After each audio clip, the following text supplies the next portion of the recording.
All right, guys, welcome back. Got another guest on my show today. Y'all know what time it is, B time. This person that I got on today, he's an entrepreneur, he's a bodybuilder here in the state of Michigan, and I am proud to introduce you guys, Brandon Lee. What's up, brother? What's good, man? How's everything going? I'm good, man. I'm good, man. I'm just trying to live the life of a podcaster. But I know you've been a busy guy yourself, man. So how you been?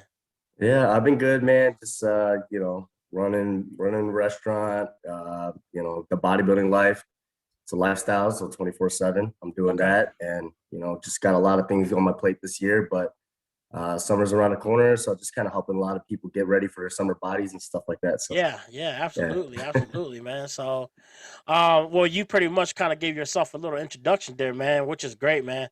I've been following you for quite some time now, man. I think way long ago when I first heard that you was into bodybuilding and stuff like that, I was always interested. Never really got a chance to sit down and talk to you about it. Um, but how long have you been doing this bodybuilding? Oh man, honestly, I think I got into it more like somewhere time in high school. Um, Probably started taking it more seriously. Like I picked up my first magazine trying to get some tips when I was like probably a sophomore. So like 15, 16, I want to Okay. say. And then I didn't really start taking things seriously until I was like maybe 17, was like, this is might be something I want to try to learn and try to do and get ready for a competition. And so most people say you don't really start bodybuilding till you did your first show. So I did my first one when I was like 20 years old or something Oh, like okay. that, 19 or 20. What interested you? What made you decide to like? Okay, you know what? I think I might be good at this, or is it because you wanted to live a healthy lifestyle and it kind of just led you on to that? So what interested you? I'm gonna be honest, B. I think like most guys, it was just to pick up some girls, bro. You know, I feel you, it, man. I feel you. yeah, it started off like that. I've always been in shape. Been doing martial arts and stuff like that growing up, and I would say I always had like some kind of body, and I was a big headed kid, thinking like I was in shape, fit, with muscles, and I started picking up these magazines. Everybody at that time, like most Asian people, they're like, man, I just want to look like Bruce Lee. But something about having like, I think I saw a picture of like Michael J. White, right? And he had Oh, these, okay, yeah, yeah, yeah, yeah, these big old chests. And I'm like, yeah, man, I was like, I don't want a rib cage chest. I want like a big chest. Like that'd be cool.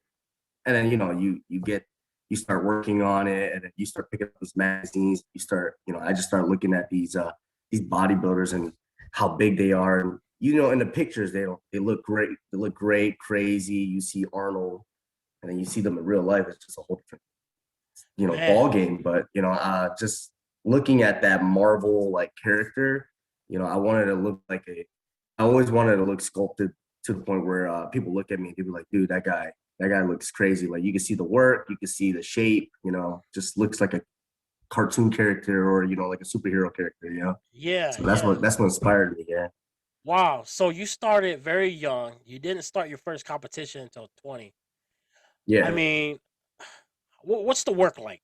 I mean, what's the workload like? I mean, how'd you even like? I mean, what was the beginning to before you felt like, okay, man, this is you starting to see some improvements. Like, how long did that actually take you? Well, I would say I started to build that structure towards like senior year of high school, when I started understanding how to train properly. I think everybody in the beginning, everybody wants to do chest and arms, Yeah, and yeah, because yeah. everybody wants a big chest, big arms, and all they do is the bench press. And I think I started to see more structure. Like, all right, if I'm going to do this more seriously, and I started doing some research, and like you need shows of one from the back. So I started training my back, and it's like, all right, now your upper body's getting a little too big, so you got to train legs. And then that kind of got me to the mindset and starting to read these magazines where it's like, build that structure. So I started figuring out a split. And once I started working out like that, it's like I've always been a kind of like in shape, shredded kid from wrestling in high schools too. And I would say my biggest problem after that was eating. Most of the time, I think in high school, I was 115, I was like 119-pound wrestler all the way through until um, junior year. is when I jumped up to like 125. I would say sophomore year, I jumped up to 125. And then once I started working out like that, I would say, a lot of people talk about eating chicken, rice, and, so most kids, all I really did was just eat sandwiches, peanut butter and jelly and stuff like that, and just try to scarf everything down. They're like, dude, you got to eat big to get big. So I try to do as much as I can, but a small kid like that, it's hard for you to really put on size right away. I think I Right, got up to right, like 140s and stuff like that. And that's when I started seeing like, all right, I can put on muscle pretty quickly. I can't get too big right away. I've always had a hard time doing that. And finding that structure of like just eating and working out all the way through up until high school. That's when I started knowing about more calories and stuff like that. It was the end of my high school. And then now I realize, people more be like, dude, I eat all the time, I eat a lot. And when you figure out how to count calories, count food, and really see it in front of you and start weighing things and measuring, it's like, oh no, I wasn't eating near what I was supposed to do. So right. yeah, those are like kind of the beginning steps of my training and my dieting, where I kind of picked up, and then I started seeing the progression, and then eventually I told myself, it's like, I don't think I know as much as I think I should, or as much as I try to self-study. So eventually, by the time I did my first show, around 19, I hired a coach, and he Okay, taught me more about okay. what foods to eat, and what I should be focusing on more for my training, and that kind of helped guide me in the right direction. At the end of the day, I have to put in the work. He just gives me the blueprint, and that's what pretty much got me to do my first show. And yeah, it turned out pretty good. So Man, that's amazing, man. Because it takes a lot of dedication to be in that spot that you're in. Now, take me through before a competition, like your what was your I know that you was talking about how eating and all that. Take me through a little short route how you prepare yourself physically, mentally, what to eat before you even walk into a competition. yeah, so like I would say my diet most of the for that first show, my diet it switched from like buying chicken wraps and rotisserie chickens and crap ton of rice. And then I mean the rice is still in my diet. Pretty much my morning was mostly like egg whites and one whole egg with a little bit of rice or a sweet potato, and then I would kind of repeat the next 2, 3 meals. So meal two and meal three is either a cup of rice or a 7-ounce sweet potato, and you're looking at about 6 to 8 ounces of chicken or flank steak, and I kind of ride that through. And my post workout, I would have a post workout meal, and that's usually just a protein shake, or at times like I'll eat a fruit with it, get a little extra carbs, and then pretty much my last meal of the day could be another flank steak, or it could be like fish and then a cup of rice. And relatively, I was eating about 4 to 5 times a day, so I might have missed the meal somewhere, but that's really what you're riding through.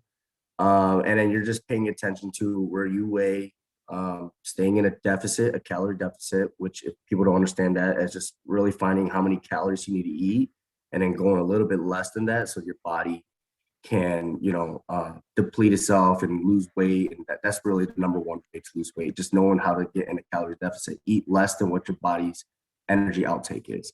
So I pretty much ride that through all the way till my show day. Like the last week we have what they call peak week, and then all you're really doing is kind of dehydrating yourself, and um, most of the time people cut out all the carbs. What you're trying to do is trying to empty out carbs out of the muscle, which is called glycogen storage, right? And doing so, you go to its flat state, and then by the time you get to about Thursday or Friday, you bring back the carbs. So now it's like I'm bringing back a cup of rice per meal, and but my body's kind of going through this super physiological thing where it's now it needs the carbs, so it's just like over expanding. It's trying to over expand because it's been depleted for so long, so it's very sensitive to that. And then it kind of just leads into my Saturday. So I do that for Thursday, Friday. I cut my water down, and then by nighttime Friday, I'm not drinking really any water. If anything, I'm just sipping or chewing on some ice cubes. People have this trick of chewing ice cubes just to Oh, I like heard that make it before. last. Yeah, I heard that Yeah. before. Yeah, that sucks, man. But it's more satisfying when you know it's like at least it's quenching your thirst and stuff. Yeah. Yeah, and then Friday comes show day, like we're getting tan Friday, tan Saturday. So you go find a tanning place, you tan Friday, you tan Saturday morning before the show, and then you go out, sip on barely any water, have a nice carb meal breakfast. You're really not consuming much protein. Protein takes too long to digest. For people who's kind of wondering like how much are you still eating that much protein? No, I reduce it on my last couple of days just because you want your digestion to kind of go more smoothly. And so yeah, Saturday comes around. All I'm really doing is having a nice breakfast, getting my stomach, getting the carbs in, get the fats in. The fats help move food around. And then hopefully by the next few hours, the food starts processing, moving through the muscle. You get the pump going, you get the veins. If you're conditioned, you will see that pump and you should have no problem on stage. So, It, and that's usually what it looks like. okay. Okay. Yeah. It seems so much, man. You've been doing this for so long. Um, is it? I know that it's something that you already have a process that's it's easy for you. For somebody like anybody who's going into this, could it be overwhelming? To follow these type of steps in before entering a competition.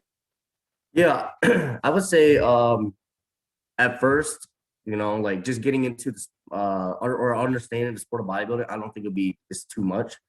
But the moment you tell yourself, you're gonna prep for a competition, in the beginning, um, it's not overwhelming, but it really just depends on you as a person, the mindset, the will, because a lot of people have a hard time reaching this, single digit percent of body fat. I think in my past shows, I've seen 8%, 7%.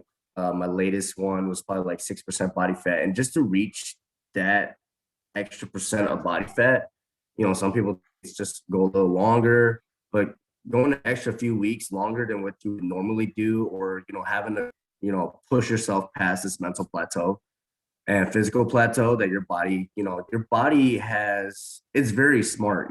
When you're trying to get down there, some people have a different mechanic set up in their mindset, genetically built that your body wants to hover around a comfortable size. So for me, my comfortable size is usually be around 12 to 15% body fat. And anything below that, my body tries to fight me on trying to get down there. Okay. And so I guess in a way, for me, that was my issue with bodybuilding. I have a harder time trying to get lean, so I have to diet longer, push harder when I start getting to these plateaus. So it does come with a strong mindset. You need a willpower, um, just to persevere. And when if you don't go, like, you sacrifice a social life a little bit sometimes. Like, Okay. you don't have to, but the more you go out, the more you're looking at food, the more you're looking at trying to buy a drink, Right. and you gotta avoid those things, because you're really just focusing on your job, making some money, going to the gym and avoiding any distractions and really just focusing on you. So a lot of times I miss a lot of gatherings, and when I start buckling down because I know the peer pressure comes around, Oh or yeah. Oh going yeah. out to eat with the friends. Yeah. Especially when you're going to a family function, like us being Hmong people, Oh yeah. you know that it's all drinking, all eating, nothing but eating and drinking. That's literally it. So yeah, I could definitely understand that, man. But it sounds like it's all paid off. It's worth it, because with the nature that you're in, man. I mean, these are some serious times that you put your time and hard work into to be in the position that you're in, man. Yeah. How do you even balance work, life, lifting, before even like what's your routine like before even going into these competitions? Like, you lift weights, you work full time, you have so many other responsibilities and other personal things that you do in your life. How does that even balance out? So I think a lot of it comes down to like making choices a habit. So like like how people brush their teeth, how people choose to, like how they shower every day, just the routine of that. And the fact that everybody eats every day, of course everybody needs to eat every day. I think you're just making healthy choices on, how to dodge what not to buy. So, like if I go to the grocery store, I'm not gonna go out and, pick up a bunch of chips and, snacks for myself and look at myself and be like, yeah, I'll say I'll use this for a day when I'm just chilling on the couch. I think for me it's like I knew how to I started learning how to pick healthy choice, snacks and stuff like that. So for eating wise, loading up my fridge, if I go grocery shopping, I'm already picking healthy choices. On top of that, I work at a restaurant, right? So my Yeah. morning usually just consists of either making myself a shake, doing a little morning cardio just to kind of get my body going, warmed up for the day, and then head to work. And people know what the restaurant life is like. I'm working 11 hours average a day. So morning, I get up 9 o'clock, probably around 9 o'clock, and then I'm riding my bike just a little bit, doing a little bit of morning stretches. Just, as you get older, I think it's important to stretch and make sure your muscles are mobile. And then, just kind of getting a routine of drinking making myself a shake, start getting ready for the breakfast, or pretty much getting ready to go to work, shower, everything, and then go to work. I work at a restaurant, so I eat a little bit there. I make it a routine not to look over and say, all right, I want a pad thai, you know. Right, Uh, right, and it's right. it's easier when I got my work staff. They're all guys that I got into like training, and I teach them, and then they're trying to learn how to bodybuild. I got one of them trying to compete right now, Okay. and then it makes it easier for me to stay on my plan too because they're not over here eating like a bunch of junk or crap food. Okay. Okay. Yeah, so if one of us makes a chicken breast, we're all making chicken breast for each other. Nice. Yeah, and that's it keeps us in a routine. We'll do it like 2-3 times throughout the day. And pretty much after that, I'll get off by like 9:30, and then I'll head straight to the gym. Like I said, I think if people made a gym priority, kind of the same way people shower, brush your teeth, get ready, all that stuff. I think if you make it a lifestyle habit, I think it makes it that much easier for you to find that time because you'll always make time. It's kind of like it's mandatory now. In my lifestyle, is mandatory. In some kind of way, I have to do some kind of fitness. So I'm not gonna shower for a day or so, or not brush my teeth. So I was like, same thing for the gym. It's like I can't not go to the gym at least 4 or 5 times a week.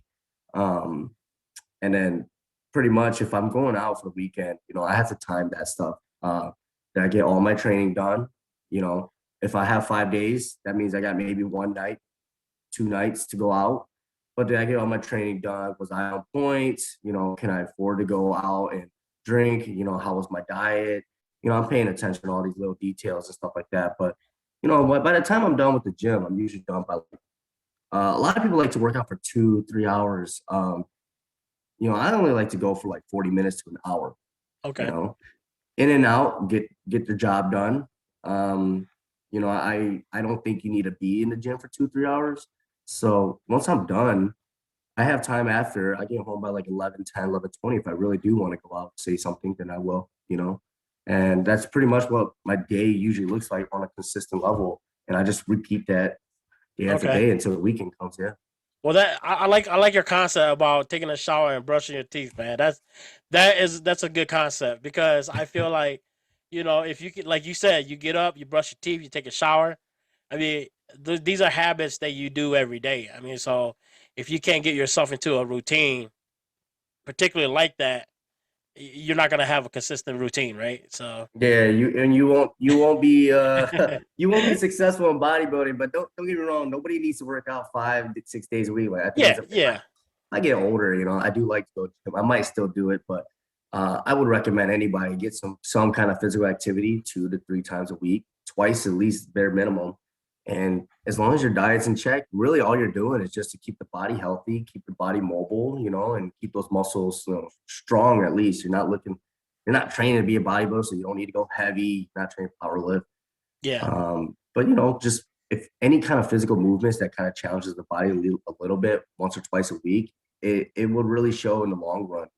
I think one of the big thing I saw was like, as my grandma got older, way before she passed, um, she got to a point where she couldn't physically move her body and she just kept falling and stuff like that. And I think it's important even for the elderly of like in our culture or just in general, just to have some kind of physical movement, Oh just a yeah. morning walk, even just a morning walk, or just like using your body a little bit as you get older in the 70s and 80s. I still think that's important that, like you don't need to lift no heavy weights, but just find some kind of physical activity that keeps your body strong. Yeah. Right, right, right. Yeah, that's definitely an important value to their life.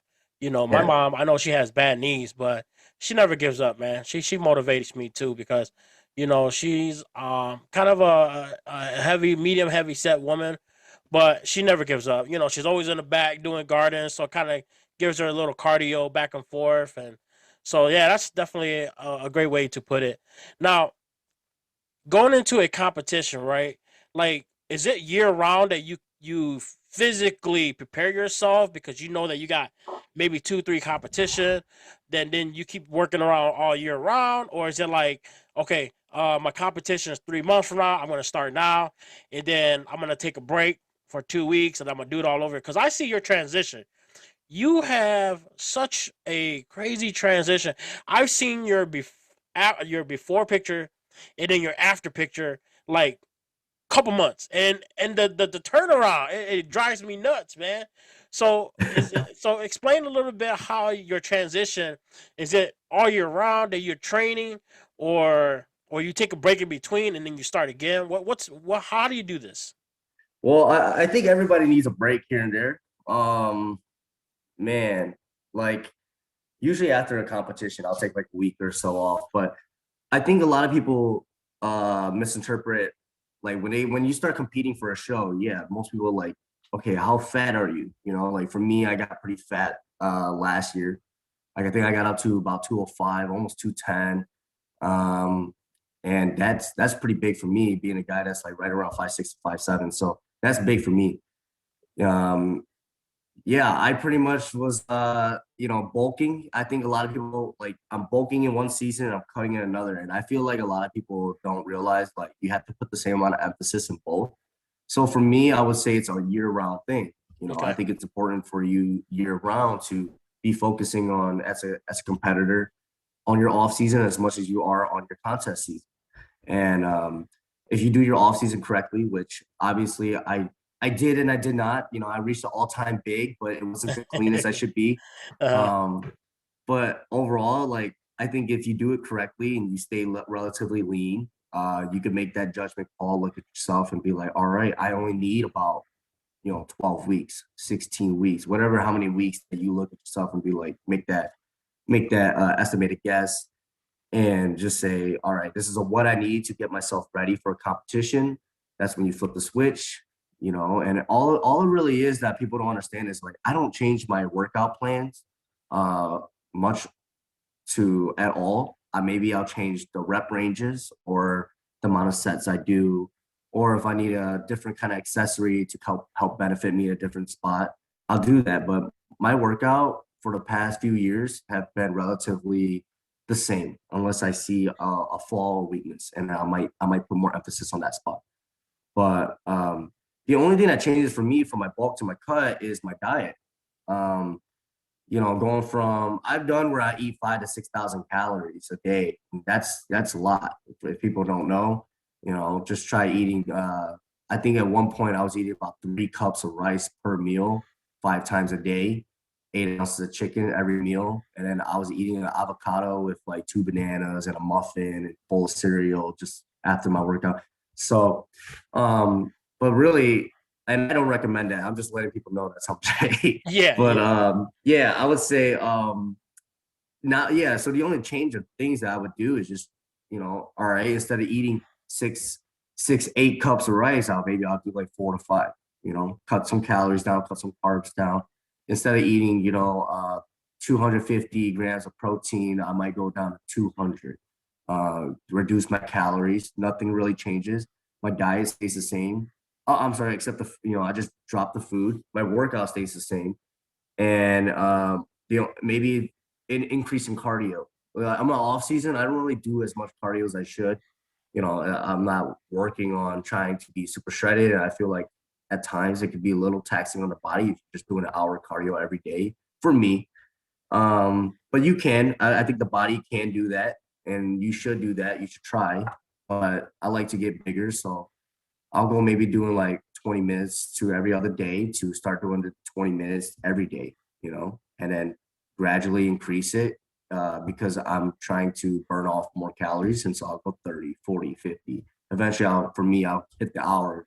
Since, like I said before, I struggle on losing body fat. Once I get down to 12%, after anything Yeah, below that, it starts to struggle for me. So yeah, I have to increase the cardio in order for me to just break that barriers over and over. right. Yeah, but so it's a 24/7 lifestyle, man. I think a lot of people think it's only 3 months and then you take time off. Reality is, I'm always thinking bodybuilding. It's a lifestyle for me. I feel like if when you change it like that, it is 24/7, 365 days a year. So, Is Brandon competing now, or what's going on with your schedule today? um, so last year, I was at nationals. I think I was probably one of the few Hmong guys that actually stepped on the national stage, and I was told I was just a little too small. I think I came in at 155, and the one problem that I had was that I dieted way too long. Couple 2 hour of high intensity cardio in the morning, hour of high intensity cardio at night, and I think it was just too taxing on my body dieting that long with that little food, doing that much cardio that I burned off more muscle than I probably should have, and truth was I was just too fat. I was just too big, so I burned a little bit, but I still place in the top 10. I think I don't think any other Hmong guy could probably say that in the men's physique world. Maybe in other divisions, but I think I'm the first to do that, to crack the top 10. And yeah, I guess I need this year to put on some size. So, but don't get too fat, right? So I'm not aiming to get up to 210 right now. I've been hovering around like closer to 190, and just kind of staying relatively lean. And I realized that my body responds really well at this size. So I'm just gonna sit right here for this year. I might compete maybe at the end of the year, but I think basing off what I'm seeing, if I do need a little bit more time, I'll just do it next year. And I think I'll qualify right away, somewhere around maybe March, April. And then that will give me more time to ride for a national show in June and hopefully become the first Hmong guy to earn an IFBB pro card. So Hey, man, that's the I'll be goal. rooting for you. Yeah, thank you, No, brother. it's one of the things you mentioned levels. I mean, you see some big muscular bodybuilders. I mean, what type of levels are we looking at, and what are the difference between all of them? You mentioned that you So were too yeah. short. You was a little bit too bigger on your side. So explain just a little bit about the different levels in these type of competitions. So there's three different divisions, right? There's an open bodybuilding division. That's the guys that you see like the Ronnie Coleman's, Yeah, Phil Heath, these Kai Green that's been blowing up. Like that's the open guys. These guys are 250-pound monsters on stage, 300 pounds in the off season kind of guys. And then you got classic. So now they put a weight cap based off of your height. And right now, most of those guys that's dominating sport, like Chris Bumstead, he's like 6'1", but they put a weight cap. They don't want him a 6'1" guy. So most guys in the open class average around like 5'8", 5'10", 5'11", and these guys are 250 to 260 on stage. Some maybe even bigger. Um, but Chris Bumstead is 6'1". I think his weight cap is 240, and he's only coming in around 235. So what they're trying to do is bring back that classic look of like the Arnold days. So they want to put weight caps so they don't become this big mass monster. Keep your waist small, look pleasing, aesthetic, something that most people could aspire to try to become. It's more realistic, but it's not really at the same time, but it's yeah, more realistic, right? And then you have the men's physique, which is like the pretty boys, and that's the one with the small waist. What they're looking for a nice back structure, aesthetics, and they don't have a weight cap for that. But your goal is not to be the most massive guy. Your goal is to be the most aesthetically pleasing guy. And it's similar to classic physique, but there's less posing involved. Really, all you're just trying to show is your streamlines, you're in your taper, and it goes a long way. I mean, you still train the same. It's just maybe you knock off a couple posings and stuff like that. So So That's the so is difference. And then for me, yeah, I'm yeah just yeah, I'm not trying to be a 250 pound mass monster at yeah my height, yeah. But I think for me, I have a good structure, a small waist, wide shoulders.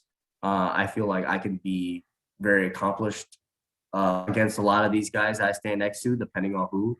And size does matter, but it doesn't make you win. So at the end of the day, if genetics, bone structure, training, hard work, muscle tissues on how it's attached, all these little details and stuff like that. When you're standing next to each other, it's gonna show. But of course, if there's a guy that looks just like me, same bone structure, everything, and instead of being closer to 5'7", he's closer to 5'10".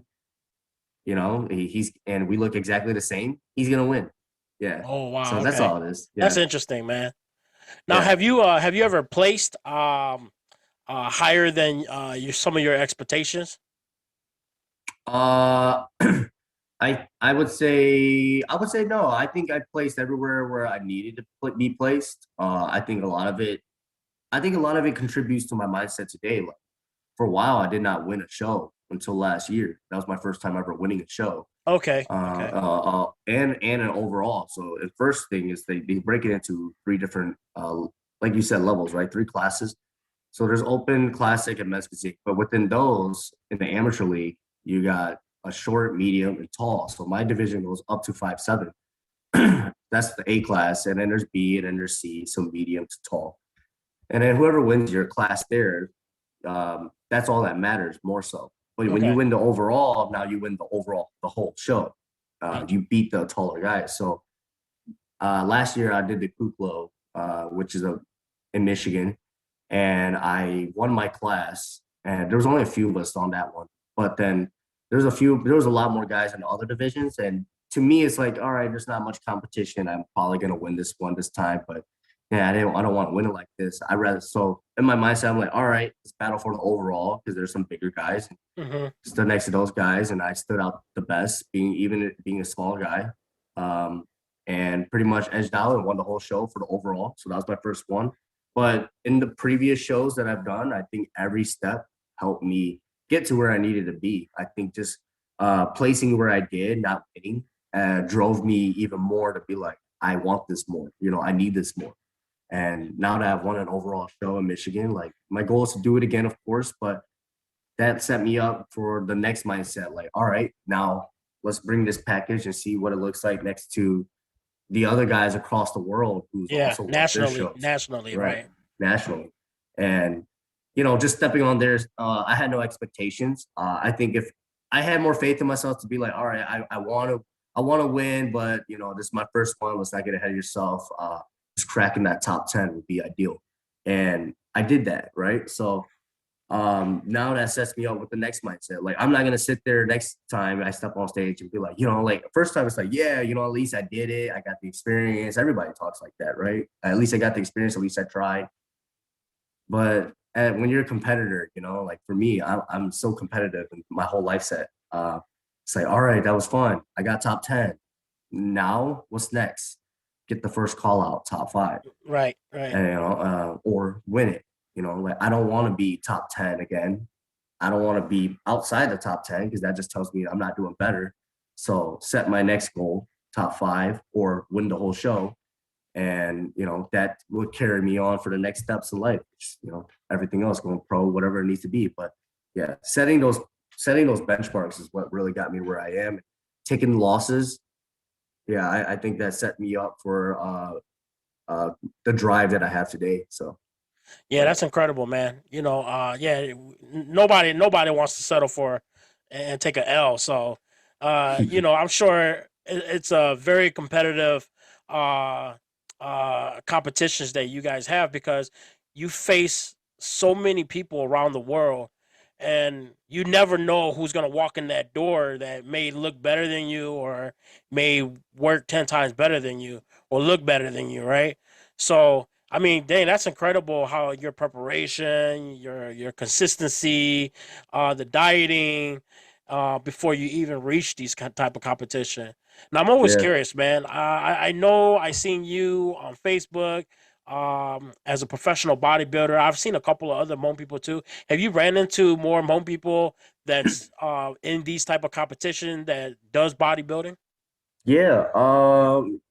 I uh I think a lot of us keep in touch more surprisingly behind the doors that people don't know about, Okay. because we're very supportive about our community. I think, like in the Hmong culture, I think fitness is the one thing that I've saw in our culture that really stands out and tries to support each other. I think that's why I love it. Um, a lot of us like to troll on Facebook, have a good time, stuff like that. I see it all the time, Yeah, but yeah, sometimes it's like, man, can we gotta tone it down, just try to support each other. But when it comes down to fitness and I be talking to my buddy, yeah, I feel like there's so much support in that system, that area. Anybody who's on that Hmong fitness and motivation page, like if you guys aren't part of that, be part of that, because you would never see so many Hmong people come in together as a group and try to uplift each other to reach their goals and stuff like that. But as a competitor level, yeah, there's a few guys I talked to, like a couple guys from Wisconsin, Hervane, Kenneth Lohr. There's a guy from California right now who might be the first to become pro out of the Hmong people, and his name is Chur Lee. okay. And I've been paying attention to him too. Like we're all pushing each other at the same time. We're all competitive against each other. Like, yo, who's gonna do it first? Like, Yeah, come yeah, on, yeah. But at the same time, like, yo, make it happen too. Like, Right. if I'm not gonna be first, then make it happen. Let's set a new expectation, a new boundary, and prove the world that Hmong people, like my biggest inspiration is always being told you're too small, you're too weak, and that's what got me into training, being shown my strength, getting into MMA, fighting, and stuff like that. And then now the bodybuilding world, too small. We don't have the genetics and stuff like that to be that good. Here we are, like some Hmong guys stepping on a national stage. Now we need to step onto the pro stage and see, and lay down the blocks, the road, the bricks down for the next generations to come. So we could say, hey, we paved it this far for you guys. Now you guys take it all the way. So my biggest inspiration is just paving the way for the next generations to come. And I'll go as far as I need to. I use Suni Lee as a great example for women across the world, right? Oh yeah. Um, for me, I feel like this is where my talent is. This is where I'm good at, and I think I can inspire a lot of people to focus on, even if they're not trying to be bodybuilders, just focus on health and trying to be more mentally aware of their health and save some lives. Just doing so, if I can inspire you to drop 100 pounds and save your life, that's great. I think some people came up to me telling me that I inspired them to get back into fitness, and they went from type 2 diabetes and they were gone, no diabetes. So those are the stories that inspire me and to the others, and we uplift each other, and we keep each other in check and be like, yo, keep training, keep it going. We'll tag each other on Instagram, share each other out. So I think the best supporting community for us Hmong people, or one of them, is the fitness community and the sports community. So I love that part. Yeah, man, that's great because like you said, like you mentioned, there's not, everybody who's on the Hmong Fitness and Motivation page, are definitely some motivators because we've seen a lot of transitions on there, and I've also the one great thing is, you guys always show a lot of things about. It doesn't matter how old you are. You could be 50, 60 years old and still make these type of changes to better your health. And I see it Yeah, a lot. I mean, I see Hmong guys in there that are like in their 50s, mid 50s, and I'm talking about these guys are ripped. So it's yeah, definitely motivating, man. And maybe the competition wise, you guys have a very, very small group. But I think what you guys are doing is great. It's definitely motivating. I think it's gonna pave a way for a lot of people who are interested in being in the bodybuilding world. So with different peoples in different states, I'm sure a lot of people can kind of reach out to you guys and ask you guys if they have any interest and stuff like that. But the one yeah. great thing, Brandon, is that we appreciate that you represent it very well, not just to the community but to yourself. And Thank you. it's a great thing, man. And I admire that so much about you. Um, we're kind of running a little bit short on time here, but if anybody wants to reach out to you, want to know more about bodybuilding, maybe getting some fitness tips, or maybe even having you be their coach, what's the best way to get a hold of you? So yeah, I reach out to my Instagram. It's brandon.c.lee. and you guys could reach me there. I post a lot more content there. I share stories and stuff like that. I'll talk about experiences, what's going on. I'll also talk about like diet tips, all that stuff. I share a lot more there than I do on Facebook and other things. So you guys want Brandon.c.lee, Ly.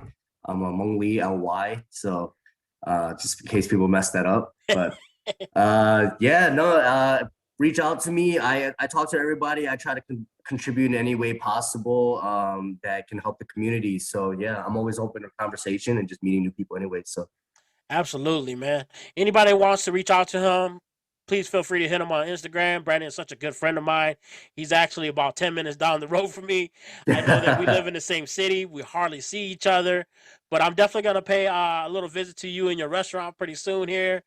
Um, but yeah, Brandon definitely such a good guy. Anybody want to reach out? I'm gonna definitely put all his information in the link down below. If you guys want to reach out to him, he's such a professional about what he does. He knows everything.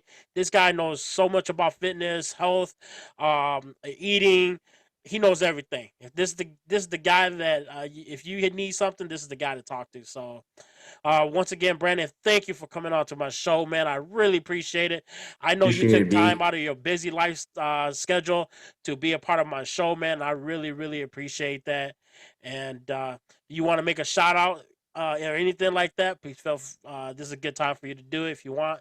Yeah, no, I would say if you for people who's following the Hmong Fitness and Motivation page, I've been reached out by the big dog Meng Her. So I will probably be doing a live seminar on there sometime shortly. Right now we're working out the little kinks and stuff. So you guys want to ask me any questions when that time comes, just join that page, stay updated, and then that time will come and I'll keep everybody posted on when my time will be for a live seminar. And you guys got any questions, you guys can ask me there too. So besides that, I appreciate you, B, for having me on the show. We just got to do it again. I think we Definitely, brother. barely touched the surface, so I'm always willing to do a part two with you. So. Absolutely, man. Once again, thanks again, brother, and we are out.